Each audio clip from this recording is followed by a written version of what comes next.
Boa noite, sejam todos bem-vindos. Muita paz.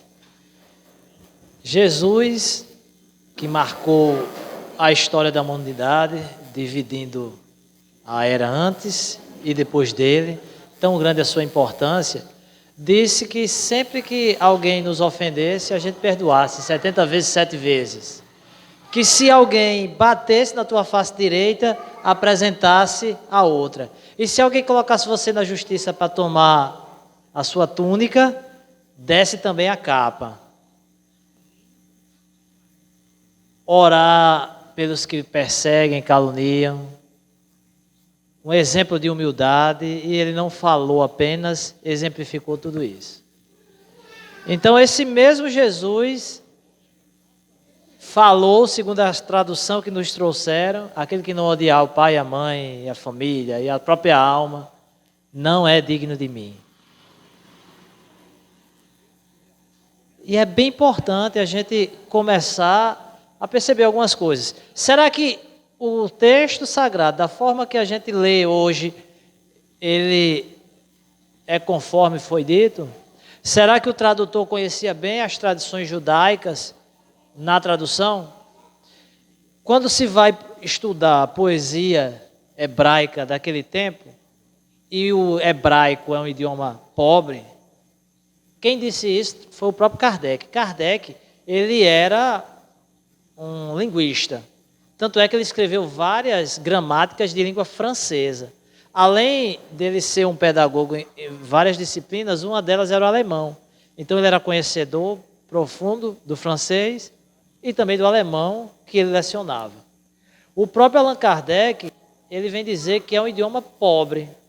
E na codificação ele vai perguntar a alguém que era referência em hebraico, aramaico, em cultura judaica daquele tempo, sobre isso. Ele cita inclusive o nome do professor lá na codificação, porque ele não tinha presunção de tudo saber. É como se a gente hoje estivesse doente e disse, para eu me tratar eu preciso fazer medicina? Não, você procura um médico e se trata. Se precisar também fazer um tratamento do dente, você vai lá no dentista e se trata. A gente não precisa fazer odontologia para tratar o nosso dente. Então, se eu não sei cultura judaica, eu devo procurar quem sabe para orientar.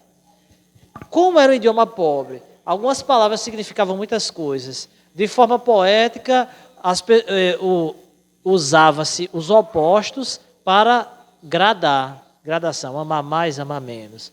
Então você na linguagem confrontava amar, odiar, para dar uma ideia de gradação. Então quem traduziu, olhou a palavra lá ao pé da letra e traduziu dessa forma. Mas a gente tem que entender que isso era usado para gradar.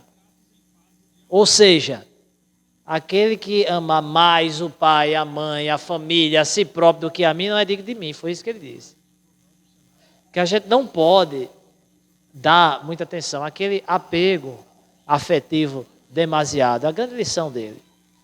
Quem conhece o Espiritismo, quantos dramas nós não vemos nos diálogos fraternos com a espiritualidade, com irmãos que desencarnam em situação de grande sofrimento ainda, sofrendo porque a sua mulher não lhe é mais fiel. E desencarnou há 5, 6 anos e estava esperando a fidelidade da mulher. Porque a mulher casou-se novamente. A mulher que desejava essa fidelidade eterna depois de desencarnada, 6, 7 anos desencarnada, sofrendo, porque o marido arrumou outra mulher, casou-se novamente. Daí a advertência de Jesus, para que a gente não amasse assim, ao nível do apego, do sentimentalismo exagerado. Quem teve a oportunidade de assistir o filme Nosso Lar, verá que André Luiz, depois de muito tempo, consegue uma concessão para voltar a casa, visitando a esposa. E ele tinha a ilusão de encontrar a esposa lá, fiel à sua memória. Não só estava casada, como ela teve... O encontro foi bem desagradável, né? Ele era realmente detestado. Não se queria ele ali por perto. Isso dói. Dói quando a gente desencarna. E dói mais ainda conforme nós sejamos apegados. Então, nós devemos amar o filho? Sim, devemos amar o filho. Mas sem sentimentalismo exagerado. Devemos amar o companheiro, a companheira? Sim, devemos amar, mas sem sentimentalismo exagerado. Porque senão o centro de nossa vida passa a ser. E quantas pessoas não desgraçam sua vida porque perderam, da ideia de que era uma posse, né?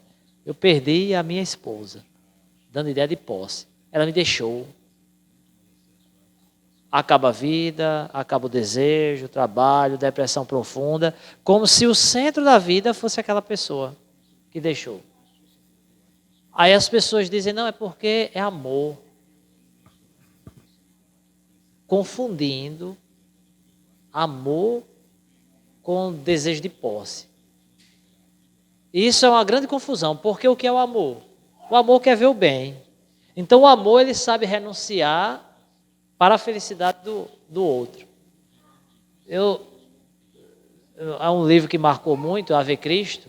No início do livro, Quinto Varro, ele chega já cristão, a esposa totalmente refratária aos conceitos do cristianismo, por mais que ele fosse empolgado e quisesse contagiar a esposa com aquelas ideias novas para ele do cristianismo, para a sociedade romana, ela era completamente refratária. Num dia ele veio mais cedo das reuniões que ele ia nas catacundas, porque as pessoas tinham que se esconder. Se não se escondessem, eram perseguidas, mortas.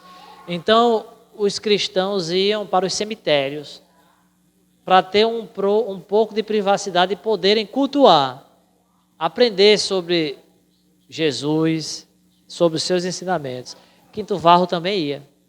Num dia ele chega mais cedo, quando chega mais cedo, o patrão dele, que era primo de sua companheira, esposa, estava lá no conversa com a maior intimidade, não deixando qualquer dúvida de que eles tinham uma relação, que ele era traído, que a sua esposa não era fiel como ele imaginara.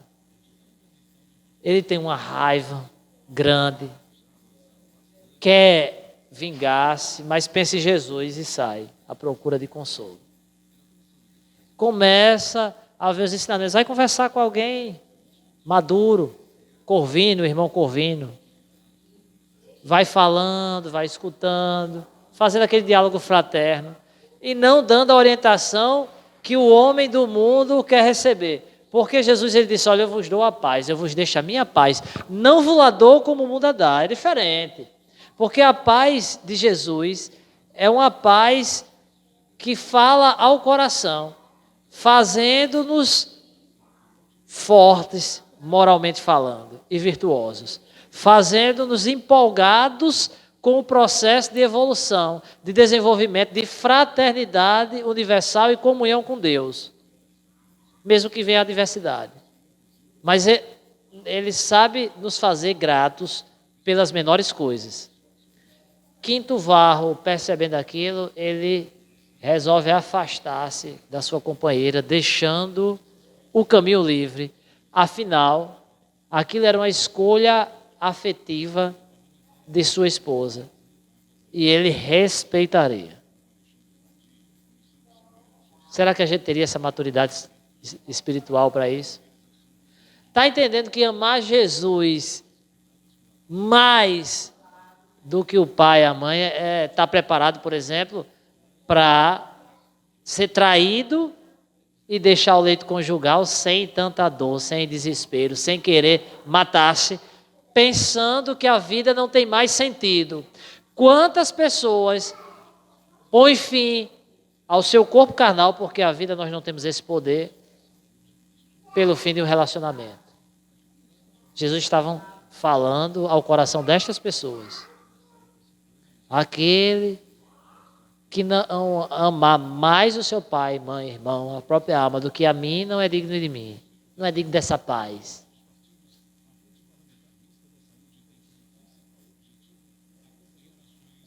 Desencarna o filho. Segundo Chico Xavier, será uma das maiores dores. Uma mãe que tem que enterrar um filho. É uma dor aguda. Se ama mais o filho do que a ele, vai ser pior ainda. Tenhamos sempre a certeza da imortalidade da alma. Os papéis se invertem. Hoje é filho, amanhã pode ser pai, esposo, irmão. E as relações vão mudando conforme as nossas reencarnações futuras. Além de dizer tudo isso, para a gente amar a Ele mais do que isso, para ter cuidado com o sentimentalismo excessivo, Ele vai dizer, olha, eu não vim trazer a paz do mundo, eu vim trazer foi a espada. Para atear fogo, eu quero mais é que o fogo se espalhe. A gente vê, não é à toa que está no capítulo Moral Estranha. Como seria isso? O pai vai matar o filho, o irmão vai entregar o irmão. O que será que ele estava falando? Que sentido poderíamos dar a isso? Interessante que naquela cultura, que era muito rígida com relação ao fundamentalismo religioso, vivia-se o judaísmo, Jesus nasceu judeu, viveu entre judeus como judeus, numa cultura judaica. E se observava com certo rigor a Torá, Antigo Testamento, Pentateuco de Moisés, que tinha várias leis transitórias, porque Moisés era um grande legislador do povo judeu. Naquele contexto, porque ele propagava ideias diferentes daquilo que se canonizou como correto, como certo, ele foi sendo perseguido. E como que para justificar uma condenação, acusaram-no de deturpar a lei de Moisés. Nessa acusação, a gente conhece a paixão de Cristo, como se fala, em que ele, na última ceia, ele prevê o que aconteceria, diz a Judas, vai Judas, faz o que tens de fazer. Judas, ele tinha certeza que Jesus era o Cristo. Viu a aclamação do povo em Jerusalém, recebendo, espalhando ramos no percurso. Ele percebe que aquele momento seria o momento oportuno para o Cristo se revelar. Afinal, Cristo seria o libertador do povo judeu. Aquele jugo romano, aqueles impostos pagos, aturar aqueles deuses pagãos, aquela cultura era inadmissível. Então agora estava ali sendo recebido com honras e homenagem o Cristo libertador. Precisava acontecer só alguma coisinha, para que todo aquele povo que recebeu ele com ramos se rebelasse. E então os judeus seriam livres e teriam todo aquele reino prometido. Então eles esperavam esse Cristo. Quando Judas sai para entregá-lo, ele não saiu para fazer uma covardia, para fazer algo de ruim, para fazer uma maldade com Jesus. Ele entregou achando que daria o passo para a revolução que ele esperava. Mas era uma revolução material, ele não entendeu com profundidade. Até hoje as pessoas acham que o Cristo traria essa revolução material. Há pessoas que buscam Jesus porque querem um bom emprego. Venha para cá que você vai conseguir um bom emprego, melhorará de vida. E as pessoas se iludem procurando esse Cristo que era procurado desde há 2000 anos. E até hoje o grupo de judeus espera esse Cristo chegar. Esse libertador de prosperidade material. Então Judas não entendeu, o meu reino não é deste mundo. Que o reino que ele estaria fundando era um reino espiritual. E que o Cristo que viria era aquele anunciado por Isaías, por Zacarias. Então, naquele momento, Judas sai, entrega, denuncia, entrega ele, delata, para mostrar, e com um beijo ele entrega o seu mestre. Mas ele achava que começaria a revolução. E ele não pensava errado. Por que ele não pensava errado? Qual foi a primeira providência de Pedro? A espada para ferir. Naquele momento, Jesus mostrou para que veio. Ele para Pedro, quem com ferro fere, com ferro será ferido. Em outras palavras, ele disse, muito cuidado. Nós não estamos aqui para ser violentos. Lembre que eu disse, perdoa 70 vezes, 7 vezes. Que você, alguém der a face direita, apresenta a outra, ora pelo que vos persegue, caluniam. Ele falou isso. Aquele momento era o momento de exemplificação, ele exemplifica. A partir daí, olha que interessante para a gente entender o contexto das palavras de Jesus. A partir de então, ele começa a recitar salmos, escritos, que eram utilizados pela corrente dos que acreditavam no Cristo Cordeiro, aquele que morreria, que seria sacrificado por amor da humanidade. Ele sai recitando. A partir do momento que ele é preso, todas as palavras dele você vai encontrar referência no Antigo Testamento, para que as gerações futuras pudessem observar e identificar que Jesus era o Cristo. Então, quando ele chega no final, que diz, Senhor, Senhor, por que me abandonaste? Ele não é porque ele fraquejou. Existem dissertações longas dizendo que Jesus fraquejou no último momento. Não identificaram que ele só estava recitando um salmo. Para que as gerações futuras identificassem que ele realmente era o Cristo. Então, quando a gente vê moral estranha, a gente tem que perceber, interpretar, através da vida de Jesus. Porque, pela vida e exemplificação dele, a gente pode pensar que ele quer mais é dividir a família que pai entrega filho. Mas a gente vai entender, porque ele foi perseguido, condenado à morte na cruz. Os discípulos ficaram muito temerosos, muito temerosos. Crucificaram o mestre. Então, quem andou com ele, quem andava com ele, certamente será perseguido. Então, não obstante, depois do Pentecostes, os discípulos de Jesus terem fundado a Casa do Caminho, a primeira instituição de caridade e vulto lá dentro do judaísmo, que acolhia os réprobos, aqueles esquecidos da sociedade, os leprosos que se entregavam em qualquer canto, eram acolhidos ali com amor e bebiam do Evangelho de Jesus, que era extremamente consolador. Chega doente ali uma personagem bem interessante, Estevão, quem em seus delírios, na febre alta, recitava os textos de Isaías, Zacarias, notadamente aqueles que previam a chegada do Cristo, que era esse libertador, que eu já expliquei o que a maioria dos judeus pensava. Apenas uma pequena minoria entendia que esse reino fundado seria um reino espiritual e que esse Cristo não fundaria um reino sobre a morte, sobre o sangue dos adversários, dos vencidos. Estevão certamente seria um desses, porque ele recitava na febre alta esses textos, chamando a atenção de Pedro.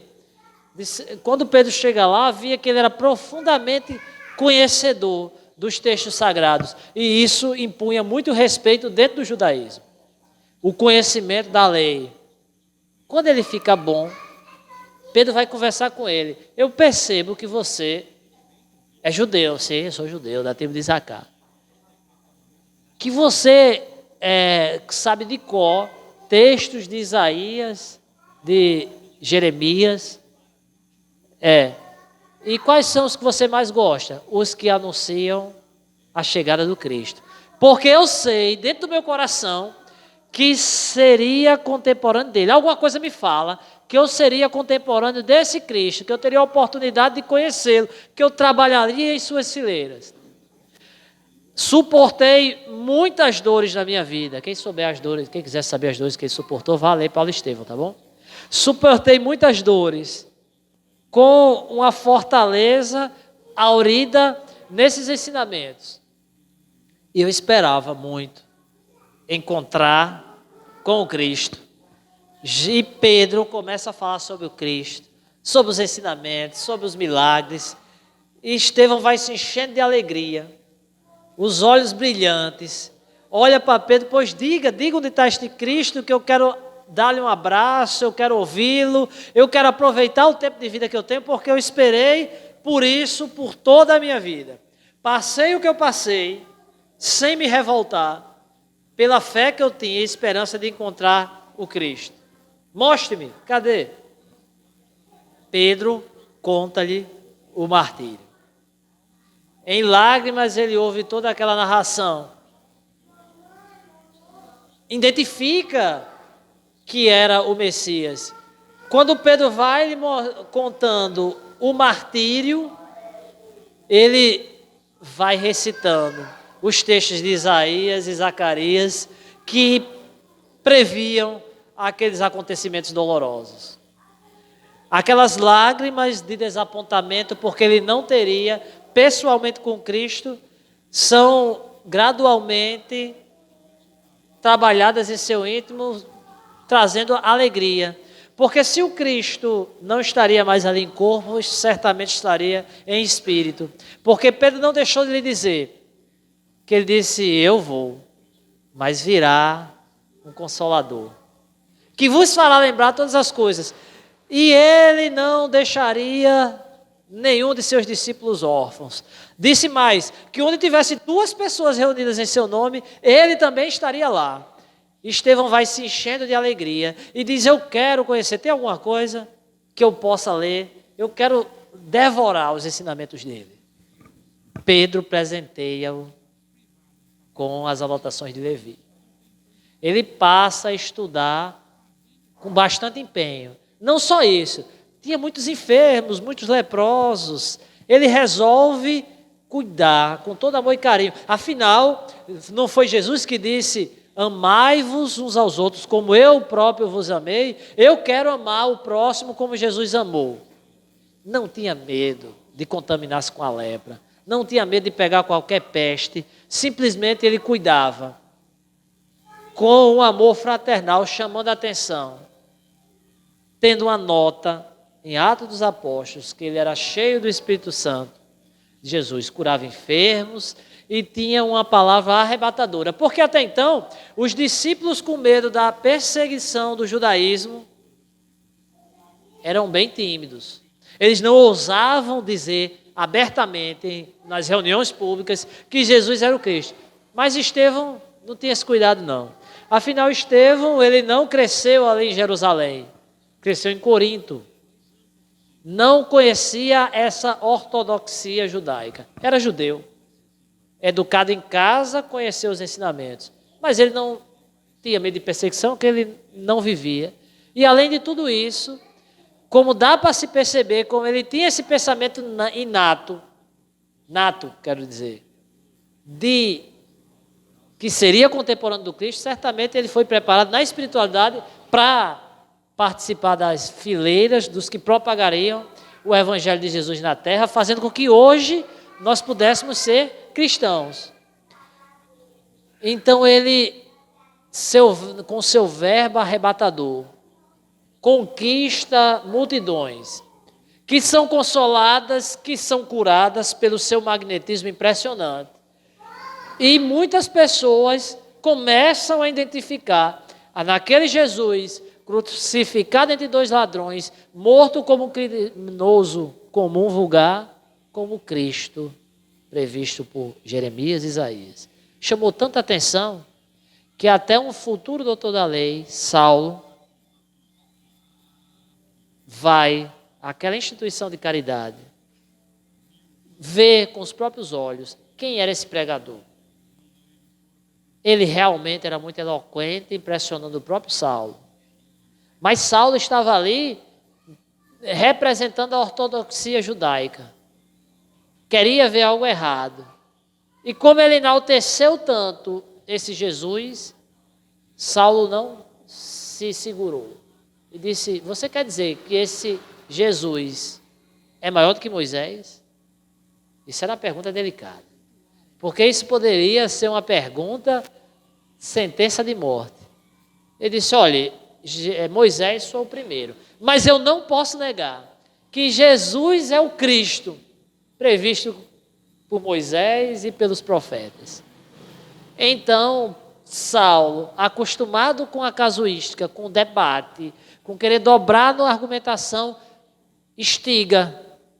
Estevão não dá muita atenção, encerra a sua preleção e vai-se ofendendo o brio daquele magistrado, daquela pessoa importantíssima, afinal ele se dava essa importância muito grande.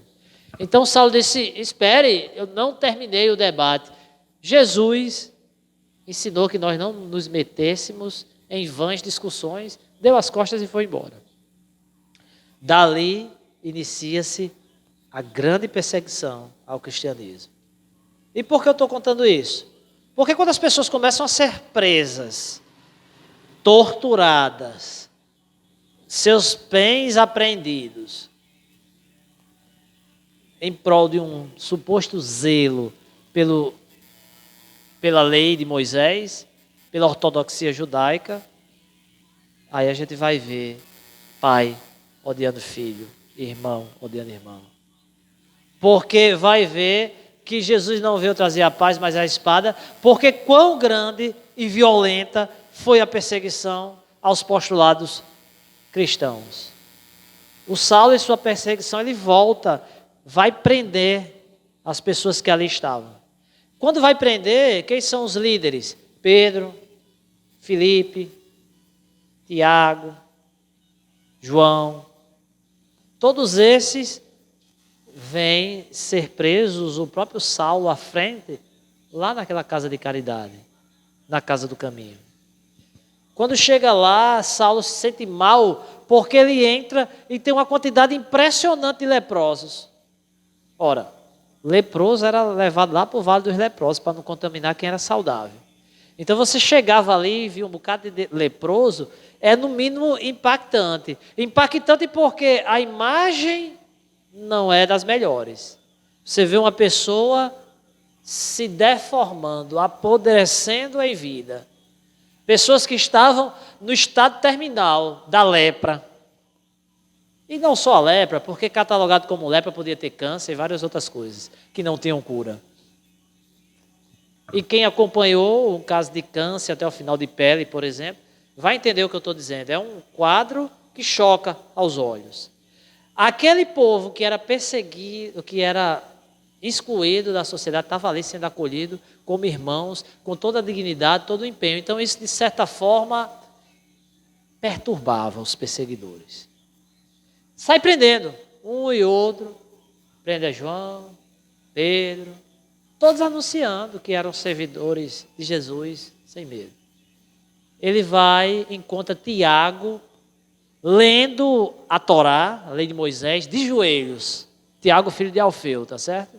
Não era o Tiago, filho de João, irmão de João, não. Ele disse, será que é possível que aqui ainda tem alguém que guarda a Torá? Me diga, quem é o maior, Jesus ou Moisés? Moisés é o primeiro. Parou aí, não disse mais nada. Deixa esse quieto. E foi prender. Mas algo dramático acontece quando ele vai dar voz de prisão a Pedro. Porque aqueles órfãos, aquelas crianças começam a chorar e disse, pai, o que será de nós se o senhor for preso? Quem cuidará de nós, pai?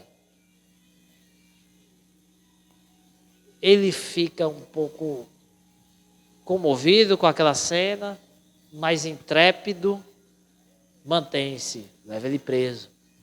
Então um leproso salta de lá, Samônio, e ameaça. Quando ele ameaça, por ser leproso, já deu-lhe uma certa imunidade. Porque se alguém fosse agredi-lo, os guardas que acompanhavam Saulo espirrariam o sangue dele que poderia contaminar. Então ele pôde dizer algumas verdades. Nessa cena, muito triste e lamentável, aqueles primeiros perseguidos, que futuramente mostrariam que Jesus estava dizendo que não traria a paz, mas a espada. Porque a mensagem do bem, a luz, incomodou demais as trevas, que achando que ia sufocar a luz, divulgaram-na tanto mais. Porque por mais que se queira praticar o mal, nada foge aos planos de Deus. Então aquela perseguição fez com que o cristianismo não fosse mais uma seita extinta dentro do judaísmo. Porque os cristãos precisavam sair de Jerusalém para fugir da perseguição. E fugindo dessa perseguição, propagaram o cristianismo em todos os lugares, em todo o mundo, iluminando, acendendo essa luz, que passa a ser o farol dividindo a história em dois. Antes e depois de Jesus. Depois Pedro, procurando a influência, tinha Gamaliel, que era digamos, um ministro do Supremo Tribunal do judaísmo, bom,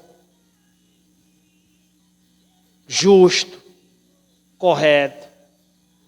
Então, como haveria aquele julgamento, ele próprio, a convite de Pedro, resolve ver a instituição. Para não se precipitar, tomar alguma decisão, como é que eu posso dizer? Uma decisão assim, sem pensar. Precipitada, muito bem. Então ele vai lá. Pedro presenteia-o com as anotações de Levi. Olha que interessante, esse Paulo Estevam vai dizer que o primeiro evangelho é o de Mateus. Porque Mateus escrevia em vida e já deixava as anotações. Então, nesse tempo, já tinham as anotações de Levi. Os demais evangelhos vão aparecer depois. Porque o próprio Saulo, quando se converte, instiga que Pedro faça um evangelho, que João. Ele sai instigando. Ele próprio faz um levantamento da vida de Jesus na infância. Não consegue fazer o evangelho segundo Paulo, mas entrega as anotações para Lucas. Então, Lucas é quem escreve o evangelho, que seria a pesquisa feita por Paulo. Está tudo lá, tá bom? O que é que acontece? Ele, quando vai, aquele mesmo leproso que se revolta, diz algumas verdades, ali a tira-rosto, incomodando Saulo, olha para Gamaliel olha para o olho dele e tem alguma coisa muito estranha. Aquele olhar era conhecido. Então ele fica olhando, aí, não me conheces? Quando falou, disse, essa voz também é conhecida. Eu sou Samônio, ele se lembra. E diz, mas Samônio, como é que você está nessa situação? Cadê os seus bens? Cadê a sua família? Os seus filhos? Você que a vida tanto lhe sorriu, que tinha tantas posses. A minha família foi a primeira a me entregar quando apareceu os primeiros sinais arroxeados da moléstia incurável, a lepra. Ele levaram ao sacerdote que me exilou lá no lugar dos leprosos, que eram exilados. Os leprosos tinham que andar com chocalho para que as pessoas identificassem o grupo de leprosos de longe e não chegassem perto para não se contaminar. Ele tem um aperto, o magistrado, Gamaliel tem um aperto. Porque por várias vezes ele, na qualidade de sacerdote, deu essa orientação. Mas sem sentir tanto. Agora ele vendo a situação. Só que eu, acostumado ao conforto, que a vida sempre me sorriu desde o berço, como sabes, eu era de muitas posses, e a minha própria família fez por onde para ficar com minhas posses. Sou exilado no Vale dos Leprosos, mas eu não suportei. Não suportei. E fugi, querendo vir a pé, para que eu encontrasse algum rosto amigo. Eu tinha tantos amigos no tempo da opulência, tantas pessoas queridas, certamente alguém me abrigaria, mas Meus pés mutilados, chagados, não suportaram a viagem. Eu caí doente. Fui acolhido e trazido para esse lar de amor. Onde o judaísmo tinha uma instituição que pudesse acolher os deserdados da sorte, os doentes, os leprosos como nós. E agora que existe uma instituição dessa que só pode ser da parte de Deus, isso não pode ser de outra parte senão de Deus. Vem o judaísmo que nos exclui, que nos manda para o vale dos imundos, que nós perdemos família, filhos, bens que nós tivemos, como se nós fôssemos um animal peçonhento qualquer. E vocês vêm acabar com a instituição de caridade desse vulto. Olha a quantidade de pessoas. O judaísmo já pensou nisso alguma vez? Gamaliel é tocado demais por todo esse quadro. Ele vai advogar a causa dos apóstolos. E de fato, ele consegue a liberdade de todos. No entanto, Saulo intrépido, não serei desmoralizado. Estevão deverá morrer. Que seja. Ele entendeu que para salvar Pedro, Tiago, Filipe, João, o sacrifício de um, até que valeria a pena, porque ele já estava conseguindo muito, sabendo da intransigência de Saulo, que seria seu substituto. Então, ele usou de tudo, inclusive, como tu és meu discípulo, eu te preparei, estou me aposentando e você ficará na minha vaga, mas eu lhe peço que, por mim, libere Pedro, que já tinha na qualidade de amigo. Inclusive eu, vou lhe confidenciar algo, eu preciso de meditação, iria ao deserto, e as anotações de Levi, desse Evangelho de Jesus, eu confesso que me marcaram profundamente e eu quero estudá-lo. Mas eu espero que você guarde essa informação com reserva. E Saulo disse, endoidou, está caducando. É o mal da velhice, ele pensando. Respeitou seu professor, liberou aqueles, mas o julgamento de Estevão iria ser conduzido até o fim. Não só de Estevão, a partir de então, até Roma considerar o cristianismo a religião oficial do Império Romano, pessoas foram perseguidas e mortas. Irmãos odiavam irmãos, pais, filhos, assim como Jesus falou. O próprio Saulo, a caminho de Damasco, perseguindo Ananias, cai cego e, por ironia, é curado pelo próprio Ananias e quer sair pregando ali. Ele vai passar alguns momentos difíceis. Vai estudar o Evangelho no deserto um bom tempo. Depois ele vai tentar anunciar, mas ele não se sai muito bem. Vai procurar em Jerusalém um abrigo, uma acolhida, afinal ele era cristão. Mas a igreja não o acolhe no primeiro dia, vê com certa reserva. Ele não é o Saulo, o perseguidor, que causou tanto alvoroço. Se vem amanhã. No outro dia ele fala para Pedro dos incidentes que tinham acontecido, da sua conversão sincera.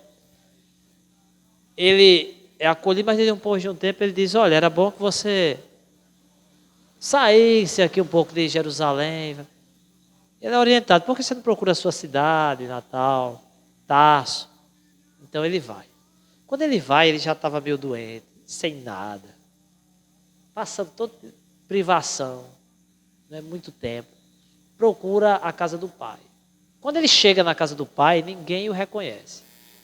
Ninguém. E esse é um dos momentos mais difíceis.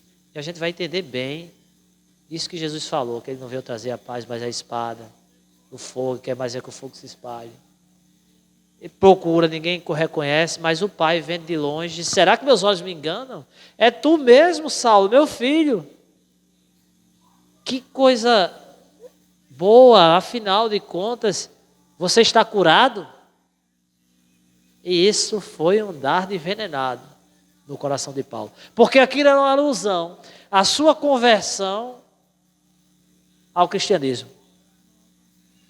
Era como se aquilo fosse uma loucura imperdoável para o seu pai, fariseu ortodoxo, que o preparou com a melhor educação para ser o orgulho de sua raça, para ele ser bem-sucedido como membro do Sinédrio, do grande tribunal da sua raça.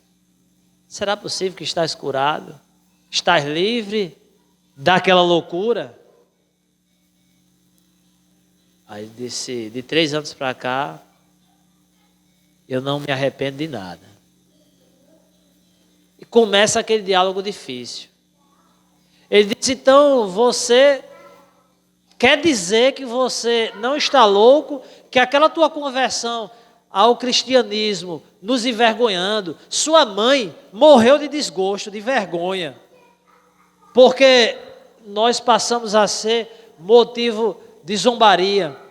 Como é que o nosso filho caiu nessa loucura, nessa superstição?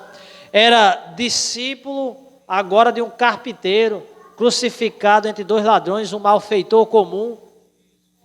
Que Cristo é esse que não lhe ensina a honrar o pai e a mãe, a ter amor, que separa, que divide as famílias? Que Cristo é esse? Me explique. Aí, como ele estava numa situação bem difícil, ele não queria discutir religião, nem converter o pai. Pai, eu estou doente, eu estou com fome, sede, sem abrigo, me ajude. E o pai olha com um olhar duro, decida logo, ou Jesus ou eu. Ele, pai, tanto eu quanto o senhor precisamos de Jesus. Você já fez sua escolha, desapareça da minha frente, deu as costas e saiu. Então nesse momento ele sai bastante desiludido e triste. É um momento difícil na vida dele, porque o desânimo destruidor parecia envolvê-lo aos poucos. Ele vai, quando entra na esquina, vem um servo correndo com um saco de moedas de ouro, uma boa provisão, e diz, olha, teu pai mandou-te isso. Ele se aborrece, tem raiva. A vontade dele foi pegar aquilo, sacudir no chão e dizer, diga a ele que eu sou filho, não sou mendigo não. O homem velho falando alto no coração dele. Mas, ao mesmo tempo que ele teve esse ímpeto, essa emoção, que Jesus nos ensina a educar, porque a gente tem a emoção, o desejo de fazer isso, mas fazer ou não é o agir, que Jesus quer nos ensinar a fazer. Porque enquanto animais, quando perto da animalidade, a gente apenas reage, tem raiva e é agressivo, é rude, tem ciúme e age como um bobo, por causa do ciúme que tem. Tem inveja e faz besteira. Pela inveja que tem, diz besteira, calunia. Então, quando a gente está nessa atmosfera ainda, estamos reagindo às nossas emoções, simplesmente reagindo. Sentimos, reagimos. Sentimos, reagimos. Como um animal qualquer, por mais manso que seja, acuado e apanhando, morderá. Reagindo. Quando Jesus nos ensina, depois de construir o reino, a agir. Então vai ter a emoção e agir. Saulo, agora Paulo, estava agindo com Jesus. Então ele recebe, diga a meu pai que muito obrigado. Sai. Encosta-se numa caverna e chora. Muito. Deixa que as lágrimas extravasem. Vai fazer uma oração. Agora ora com a profundidade do seu coração, sincero, querendo edificar o reino de Jesus em seu coração, mas sem saber para onde ia. E essa mesma angústia às vezes visita cada um de nós.